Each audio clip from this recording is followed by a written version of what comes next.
जितना ज्यादा तुम गुणवान बनते चले जाओगे उतना ज्यादा तुम महान बनते चले जाओगे। सारा खेल गुणों का है। गुण के ग्राहक सहस्र नर, बिन गुण लहाई न कोई। जैसे कागा कोकिला, शब्द सुने सब कोई। शब्द सुने सब कोई, कोकिला सबे सुहावन।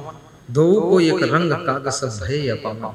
कौवा कोयल का रंग तो एक होता है, लेकिन कोयल की वाणी सब सुनते हैं और कौवा की वाणी कोई सुनना नहीं चाहता है। क्योंकि कौवा हमेशा कड़वा बोलता है, कोयल हमेशा मीठा बोलती है।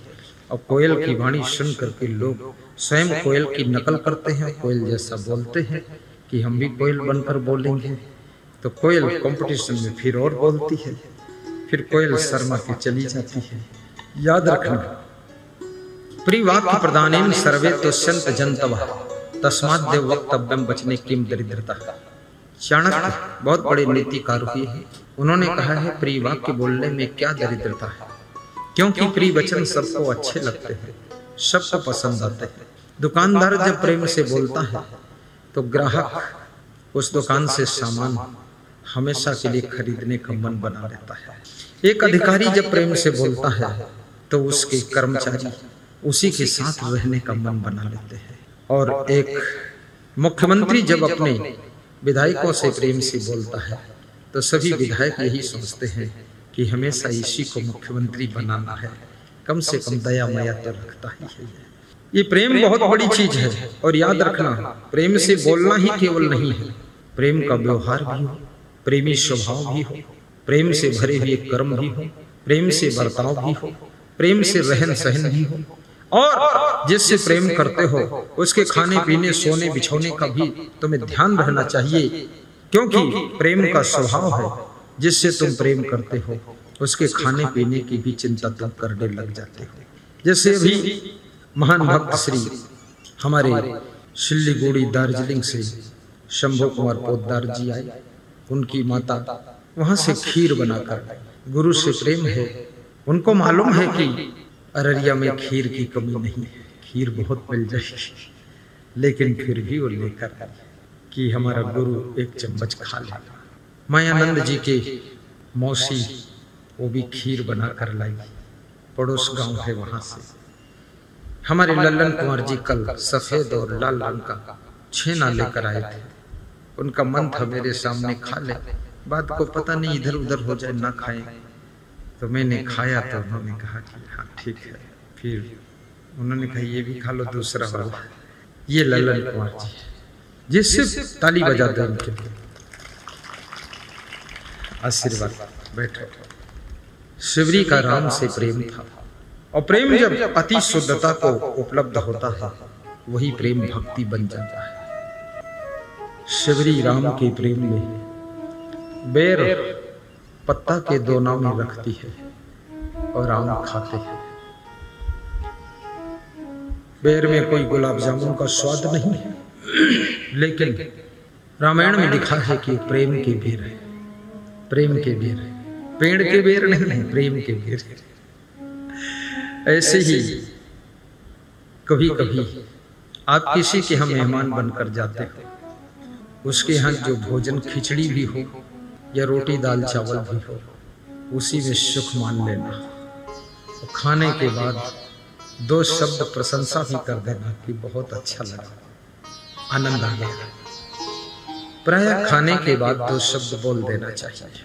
बनाने वालों का मन, ये महिलाएं तो महान, मैं देखता हूं इनको, जिस दिन मेहमान आ जाते हैं 3-3 घंटे रसोई में मुस्कुराती रहती हैं, बनाती रहती हैं, धुआं लगता रहता है, तेल का छौंकन, वो भी उसकी तेल की गंध सब जली भुनी रसोई में भरी रहती है, सूंघा करती है, सब टिकली बिंदी सब पसीना में बह जाता है, लेकिन चेहरे पे मुस्कान है और खुशी है कि हमारे घर गुरुजी आए हैं, संत आए हैं, आज मालपुआ खिला देंगे। देखो ये भाव होता है।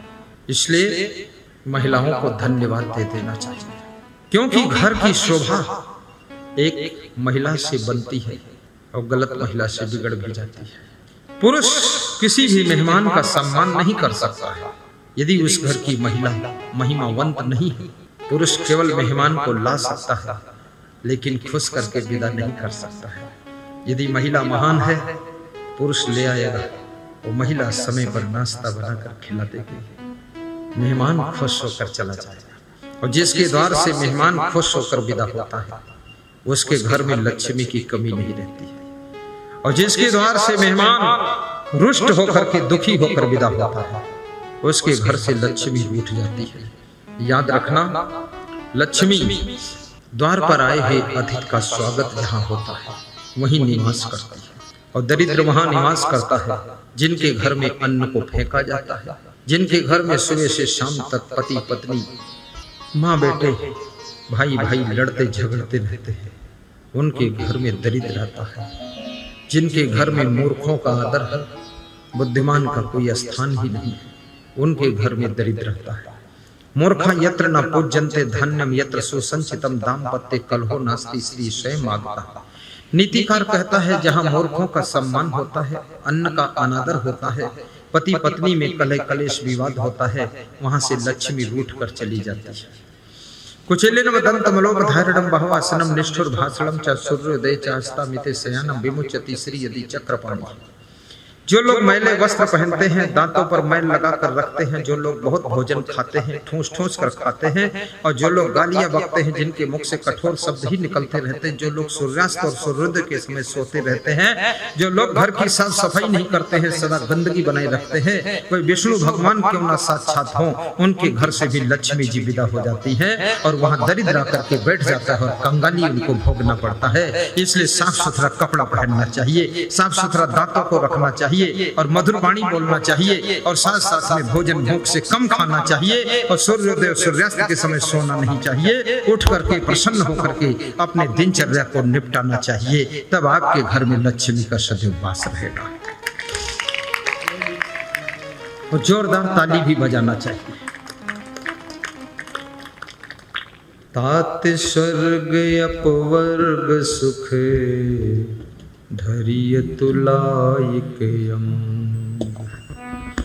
तात स्वर्ग अपवर्ग सुख धरिय तुलायिकयम्।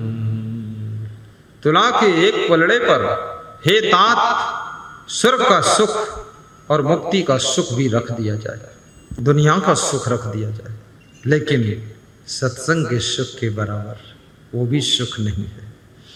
तात स्वर्ग अपवर्ग सुख धरिय तुलायिकयम्। तुलता ही सकल मिली जो सुख लो सत्संग। तुलता ही सकल मिली जो सुख लो सत्संग। सत्संग के सुख के बराबर उसको नहीं तौला जा सकता। सत्संग में कितना सुख है। कल मैं जितेंद्र सिंह के घर पे था तो जब आरती कर रही थी इनकी माता जी, उसके बाद अपनी बहू से कह रही थी गुरुजी हंसते रहते हैं, गुरुजी खुश हैं, इशारा दे रही थी उसको।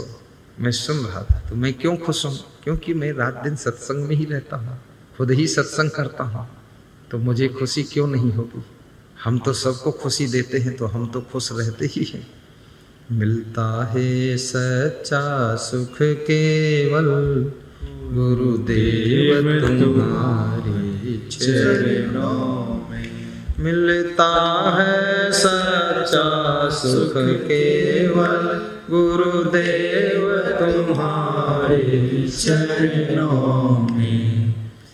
बस प्रेम मेरा भरपूर रहे गुरुदेव तुम्हारे चरणों में। सांसों में तुम्हारा नाम रहे, सांसों में तुम्हारा नाम रहे।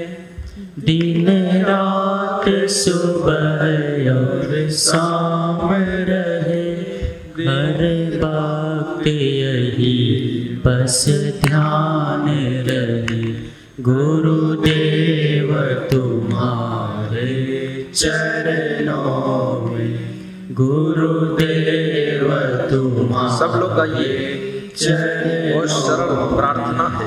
मिलता है सच्चा सुख केवल गुरुदेव तुम्हारे चरणों में मिलता है सच्चा सुख केवल गुरुदेव तुम्हारे चरणों में। बिनती यह पल पल मेरी है, रहे ध्यान तुम्हारे चरणों में। बिनती यह पल पल मेरी है, रहे ध्यान आपके चरणों में। बोलिए सदगुरु भगवान की जय। सीधे बैठ जाओ। कबीर साहब कहते हैं, कामी क्रोधी लालची भक्त न इनसे हो, भक्त करेश कोई सूरमा जाति वर्ण कुल खोए। जब गुरु भी जाति को नहीं देखता है, सोचता है राम ने कब देखा था ये सेवरी भीलिन जाति की है, इसको दर्शन नहीं दूंगा, ऐसा क्या सोचा था राम ने? नहीं, राम भी अपने छत्रित्व को अहंकार से मुक्त हो चुके थे। और मीरा ने भी कभी ये नहीं सोचा था कि मैं छत्राणी हूं, ये यदुवंशी कृष्ण का दर्शन क्यों करूं, कोई छत्री भगवान मिलना चाहिए। याद रखना, जो भगवान के पद पर पहुंचता है, जातियां पातियों की धूल पीछे ही झड़ जाती है, मत मजहब की धूल भी झड़ जाती है। और जो भक्त भक्ति की ऊंची मंजिल की ओर यात्रा करता है, वो भी इन सभी झंझटों से पार हो जाता है। क्योंकि याद रखना, गंगा सत्संग एक गंगा है, और सत्संग को प्रवाहित करने वाले संत और गुरु गंगा के जन्मदाता है। तो गंगा कभी मना नहीं करती है, कोई भी डुबकी लगाए, पशु पक्षी भी डुबकी लगा सकते हैं गंगा जी में। मुर्दों की हड्डियां भी गंगा में प्रवाहित की जाती है, बूढ़े जवान गरीब अमीर सब डुबकी लगाते हैं। ऐसे सत्संग तो गंगा है। गुरु गंगा को जन्म देने वाले होते हैं, इसलिए गुरु के चरणों में तो सभी स्वीकार होते हैं और सभी का बेड़ा पार होता है। जब ट्रेन में तुम बैठते हो, क्या वहां कोई पूछता है कौन मजहब के हो, कौन जाति के हो? सब जो टिकट लिया बैठ गया, और जो बैठ गया वो फिर पहुंच गया पटना, जहां जाना था वहां पहुंच गया। याद रखना, सत्संग तो एक ट्रेन है। जिसने जिसने श्रद्धा का टिकट ले लिया है, वो सत्संग की ट्रेन में बैठ सकता है, और जो सत्संग की ट्रेन में बैठ जाता है, गुरु उसको मोक्ष की मंजिल पर, शांति की मंजिल पर पहुंचा देता है। सत्संग की ट्रेन में श्रद्धा के टिकट से ही बैठ सकते हैं। जिसकी श्रद्धा नहीं है, वो सत्संग में कुछ भी नहीं पाएगा।